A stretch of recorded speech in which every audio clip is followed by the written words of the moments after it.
Halo viewers semua, selamat datang di channel Nura, channel bawaan orang Sunda. Ya, remember that? Oke, di malam Jumat yang dingin dan kelam kali ini, kita akan membawakan sebuah kisah, yaitu urban legend yang paling populer di dunia. Mungkin kalian pun tahu urban legend ini atau pernah mendengar. Jadi, simak video berikut.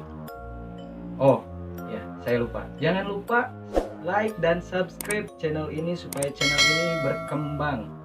Dan kami pun akan memberikan kalian sebuah kisah-kisah menarik mengenai horor, kisah misteri, dan hal-hal yang dapat menemani Ananda. Oke, cek Diza. Yang pertama datang dari Beijing, China, yaitu sebuah bus hantu. Dilansir dari Deathmatch pada tahun 1995. Jadi awal kisah itu dari seorang pemuda yang menunggu sebuah bus, dan di malam hari tersebut datang bus dengan kecepatan yang kencang. Kemudian dia pun hampir ditinggalkan oleh bus tersebut, dan kondektor bus pun menghentikan bus tersebut sehingga pemuda tersebut masuk ke dalam bus. Namun yang anehnya, di dalam bus tersebut ada 3 orang yang memakai baju dinasti Qing dengan wajah pucat, dan di antara salah satunya ada dengan yang berambut keriting, kalau tidak salah saya baca ya. Jadi rambutnya itu keriting, wajah pucat, dan membisu. Jadi 3 orang tersebut tidak saling mengobrol, atau kayak kita kalau di bus kan selalu ngobrol atau gimana lah, tapi ini tidak. Jadi dia silence, jadi sepi gitu di dalam bus tersebut. Jadi saat pemuda tersebut masuk dan beberapa menit kemudian ada seorang wanita tua yang berteriak. Jadi dia menuduh pemuda tersebut copet.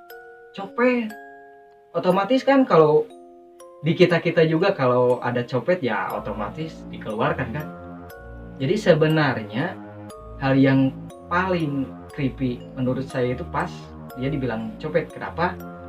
Karena pemuda itu ya marah ditambah bingung, ya dia pun rela.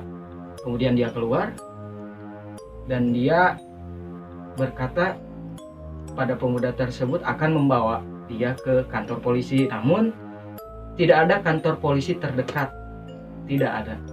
Gelap, semua gelap, tempat tersebut gelap, dan si pemuda tersebut pun kaget, tertohok karena ucapan wanita tua tersebut. Wanita tua tersebut berucap, "Saya melihat dengan kepala saya sendiri bahwa di dalam bus itu semua orangnya tidak memiliki kaki."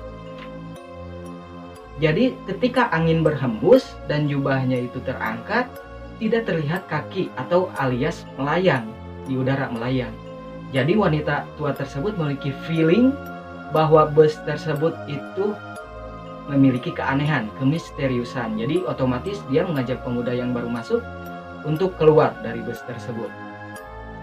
Dan kemudian beberapa hari esoknya, bus jurusan Franklin Hills, Beijing dengan nomor 320 itu memiliki kecelakaan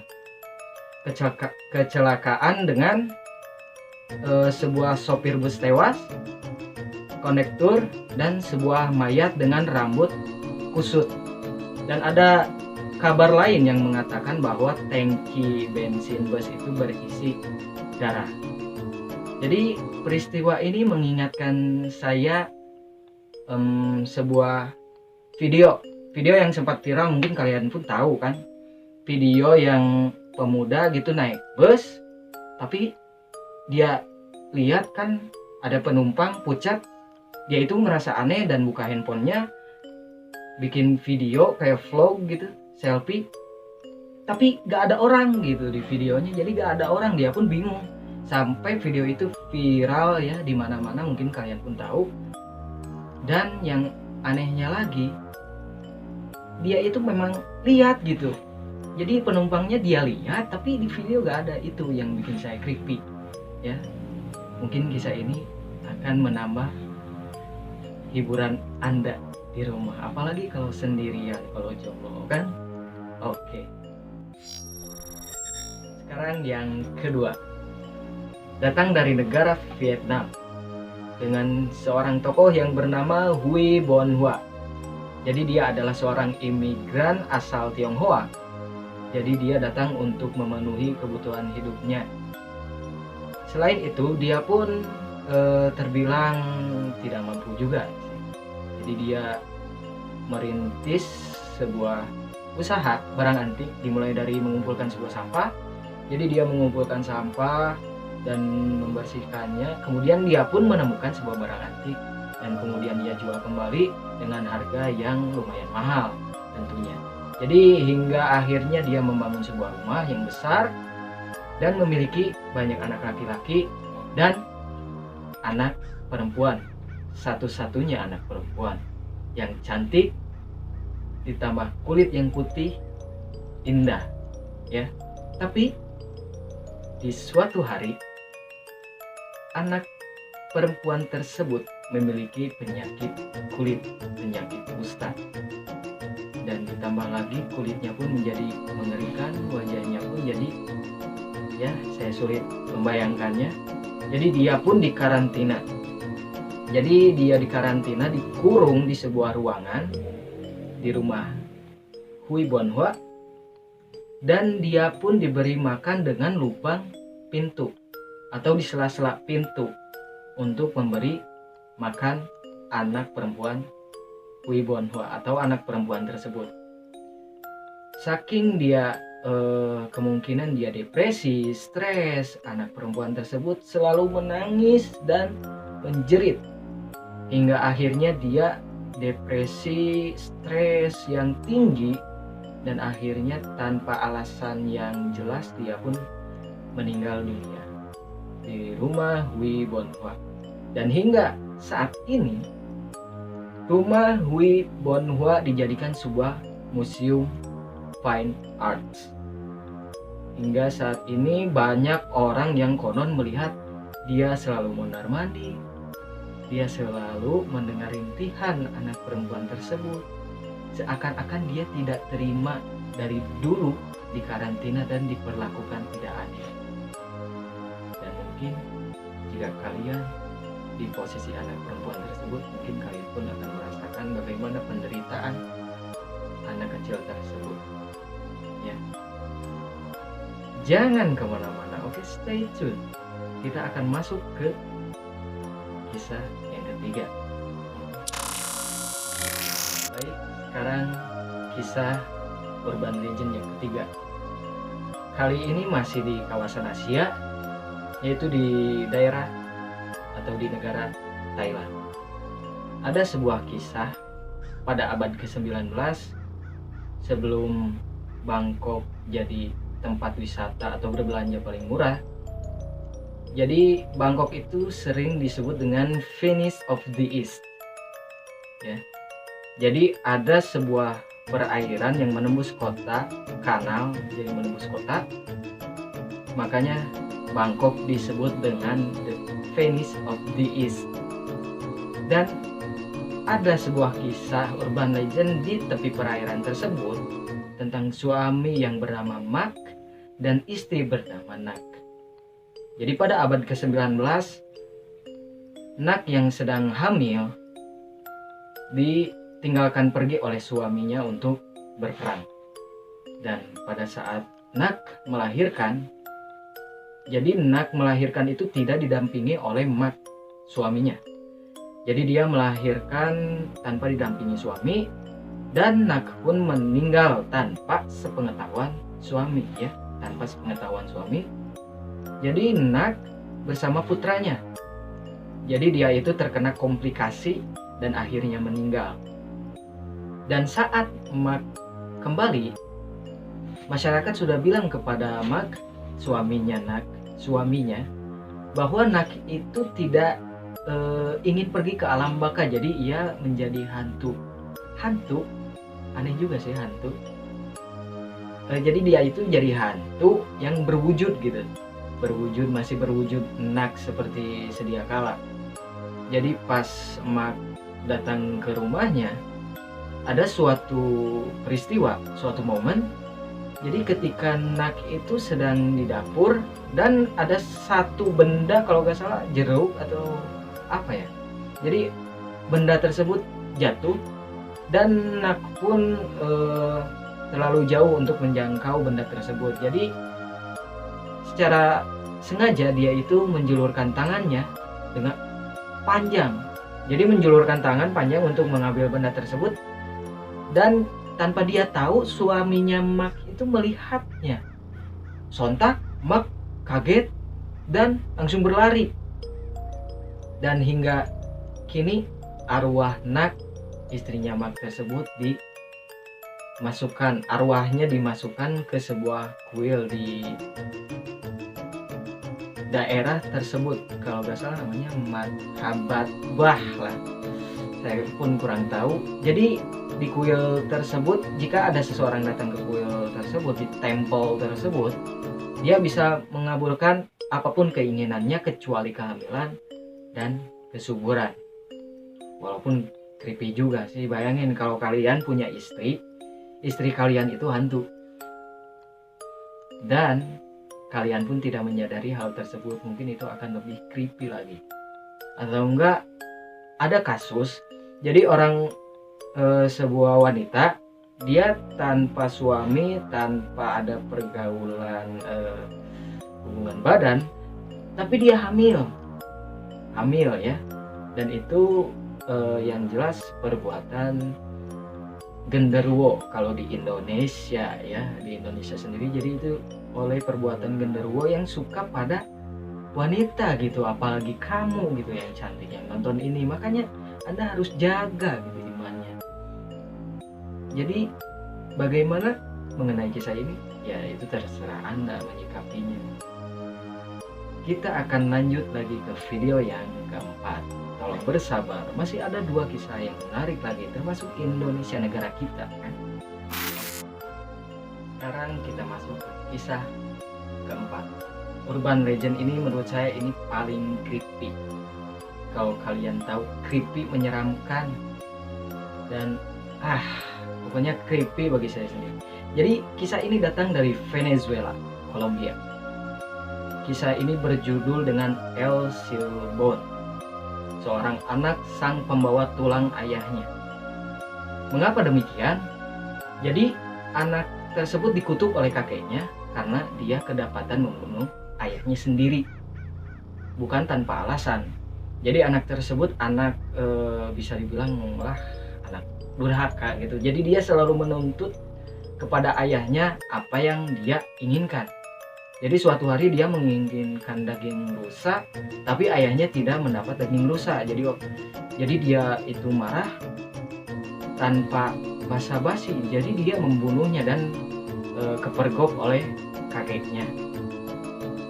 Dan yang paling menyeramkan, dia bukan hanya membunuh ayahnya, tapi dia membuka perut dan mengambil isian perutnya dan kemudian untuk dimasak oleh ibunya. Bayangkan, dia itu membunuh ayahnya, isian perutnya dikeluarkan dan kemudian dimasak. Dan kakeknya murka, dia dikutuk, dia diusir dari rumah sambil membawa tulang-tulang ayahnya sendiri. Bukan hanya diusir, jadi saat diusir kakeknya pun mengeluarkan anjing-anjing gembalanya atau anjing-anjing yang suka dibawa berburu olehnya, dan otomatis anjing-anjing tersebut akan memakan anak yang membawa tulang ayahnya itu. Dan konon di Venezuela, saat warga sekitar melihat El Silbón, jadi El Silbón itu akan merubah nasib buruk menjadi nasib yang baik. Namun jika El Silbón warga sekitar melihat Elsilbon, namun satu tetangga atau satu rumah tidak melihat Elsilbon, maka konon dia atau sekeluarga itu akan mati. Percaya atau tidak, inilah urban legend, inilah sebuah kisah legenda mungkin. Kalian mungkin bisa cek sendiri ya di website lain jika saya kurang menyampaikan beberapa hal. Tapi itu yang warga sekitar seperti dongeng di kita-kita yang disebarkan. Creepy bukan? Kalau tidak, ya tunggu satu lagi kisah yang akan menarik perhatian kalian, bahkan hati kalian, karena ini ada di negara kita tercinta ini. Oke, yang kelima, kisah yang terakhir, yang kelima, yaitu datang dari Semarang, Indonesia, yaitu tempatnya bernama Lawang Sewu. Mungkin kalian udah tahu kan kisahnya bagaimana. Kalau kurang tahu ya kalian simak saja. Jadi Lawang Sewu itu setelah didirikan selama 3 tahun pada tahun 1904, didirikan itu untuk stasiun kereta api kalau nggak salah, pokoknya milik Belanda lah. Nah, namun saat 1940-an atau 50-an lah, jadi saat berpindah tangan di jajahan Jepang, tempat tersebut dijadikan sebuah tahanan. Jadi di ruang bawah tanah ada dua tahanan. Yang pertama berdiri, yang kedua jongkok. Ya, jadi ada ruang tahanan, yang pertama berdiri, yang kedua jongkok. Tetapi sadisnya tentara Jepang, kolonial Jepang itu berbeda dengan Belanda gitu. Jadi orang-orang yang masuk tahanan itu sama, tidak diberi makan, dan saat ruang tahanannya pun tidak ada oksigen, jadi sumpek gitu. Soalnya dimasukin terus orang-orangnya, jadi masuk sebelum, lamun bahasa Sunda itu padempet gitu kalau bahasa Sunda, tapi kalau Indonesianya kalau nggak salah berdesakan. Jadi berdesakan hingga oksigen pun susah dihirup dan akhirnya meninggal saat itu juga. Dan Lawang Sewu itu berarti pintu 1000, walaupun pintunya tidak ada 1000 juga sih. Tapi yang paling unik, jadi saat malam yang sepi, tidak ada seorang pun di sana, tetapi jika kalian lewat ke sana, kalian pun akan mendengar jeritan, rintihan, kesakitan seorang tahanan Belanda, apalagi di sumur tuanya. Pokoknya ngeri. Rintihan seorang tahanan itu mungkin ya kalian pun bisa merasakannya. Pokoknya ngeri, suka dipakai wisata mistis. Jadi Lawang Sewu itu selain memiliki kisah mistis, dijadikan juga tempat wisata mistis. Jadi itulah keunikan Lawang Sewu. Dan konon juga ada yang pernah lihat noni-noni Belanda di Lawang Sewu. Bahkan ada acara TV yang menggunakan basic Lawang Sewu sebagai tempat uji nyali gitu. Saking mistisnya dan memiliki banyak kisah yang misterius di balik bangunan Lawang Sewu. Jadi bagaimana kisah malam ini? Apakah kalian terhibur? Saya ingatkan kembali, jika kalian terhibur maka like, subscribe, share, dan jangan lupa notifikasi loncengnya agar kalian tahu kapan saya upload video dan kapan saya menghibur kalian. Oke? Oh ya, saya akan berbicara, akan menyampaikan pesan ya. Jadi jika kalian mempunyai sebuah kisah horor, cerita kalian atau cerita yang lumayan mengerikan atau menghibur, jadi kalian bisa kirim lewat email nuurang89@gmail.com ya. Jangan lupa IG-nya juga nuurang. 609 apa ya, saya juga lupa lagi sih IG. Mungkin kalian bisa adalah lihat di bawah layar ini ya, pasti ada IG dan alamat email Google. Oke, see you everybody, thanks for watching and see you next time and night, right?